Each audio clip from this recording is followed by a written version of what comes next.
What's up, everybody? It's Nate with Sonic Electronix. I'm back with Jason, VP of R&D over at Metra Electronics. These boys have been doing accessories, as you guys all know, for years and years and years under Bill and everybody else. I am so excited to share with you guys these full audio kits that they're bringing this year. I can't believe that they did one for the Ford F-150. It also works with the Lightning. I already kind of spilled the beans on what we're about to see here. We're inside this Ford F-150 Lightning. I almost bought one of these. And I'll tell you what, seeing this makes me want to have second considerations, go back to the dealer and go buy one so I can have some fun and put some really great audio in there. Jason, can you tell us what we're looking at here? Yeah, so again, just like the Toyota, it's a complete plug and play kit, right? The difference and kind of what's special and unique about this is the Ford A to B.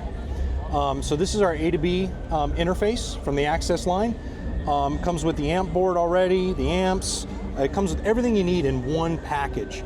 And what sets it apart, like all the other kits that we offer, is it's pre-tuned.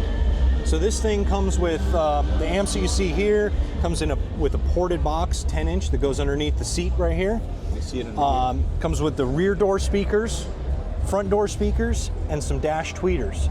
And the sound in this thing is just amazing.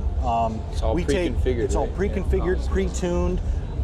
We have about, if I remember correctly, about 30 hours total of tuning.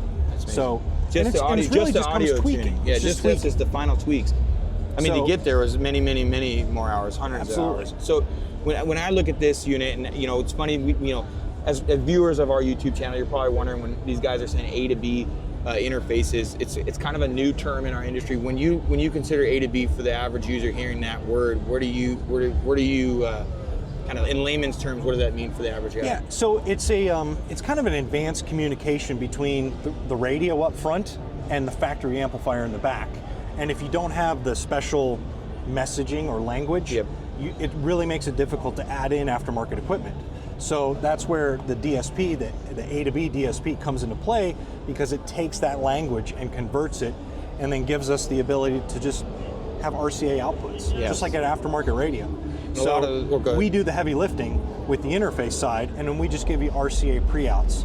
Like I said, it's tuned. We tell you where to plug it into the amplifier for the RCA inputs. We tell you how to hook up the speaker wires to the amplifiers. And all that's done through like an online instruction where we take you step by step. So it's really, a lot of thought went into it. It's really incredible to hear these guys talk about it for me, because I've been doing this stuff for so long, and before you would take a system like this, first of all, you would have to usually replace your stereo, and then from there you'd add your components. It then went to another phase where people were integrating aftermarket equipment using other products to try to flatten that signal out. Yeah. These A to B interfaces are making it so much simpler, as long as you have one done right, and the guys at Metra do it right. And once they do that, it's sky's the limit, right? And we put the 30 hours in, like you're saying, or whatever. It's the heavy lifting is done on our side, so it doesn't have to be done on the customer side. So when they get these pre-configured packages, I'm looking at aftermarket amps that have a lot of controls on them and stuff like that. One of the pieces of advice that we didn't share in the Tacoma video, but I think it's probably very solid advice, is to not mess with any of the settings when they get it. Is that true? So, or are they going to get it to where they're going to have to adjust? We're actually telling you in the instructions where to set the gains. Okay, so the gains are not preset when they get it, but the instructions tell you exactly where to set it. Exactly where. Okay.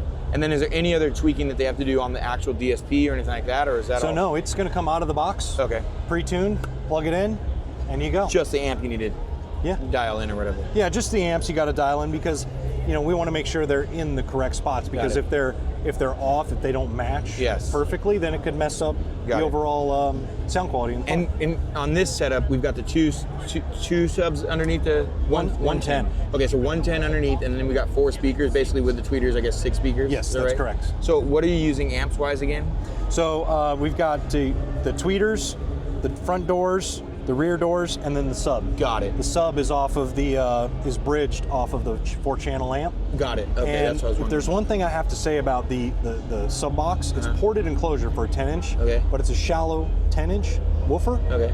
It's unbelievable. In all my years doing shallow mount subwoofer enclosures, I've never had one produce like this. That's awesome. And you still get that other side where you're over on this side, you still have some space to actually store stuff. For this Lightning, this is a FD-PPKT-15. It's going to cover your 18 to 24 Ford F-150s with B&O. Metra's also coming out with an FD1, or FD-PPKT-15, that's going to be 2015 all the way up to 2024 non-amplified trucks. So like the XLTs and stuff like that. The guys that have the basic work trucks and whatnot. Exactly. So you got a huge year range of coverage by one SKU. So on this SKU, just for my own sanity check here, I own any of the F-150s, even the Lightning, right, which is battery EV. Yeah. I can own I have the hybrid, right? I can own any of them as long as they have the B&O. Yeah, as long as it has a B&O. If I don't have B&O, then I don't buy this, though. That's correct. Okay. You would buy the FD-PPKT-1 that's coming out. I'm a truck driver. Truck owner. Big driver. You drive it, don't you? Yeah, this is true. Yeah, so my daily driver is a truck. I store a lot of stuff under my seat, and I love having the one sub so I can have that extra room. And I really applaud your guys' design on this because it's really clean. So, way to go. We appreciate it. Thank you so much. More Jason. to come soon.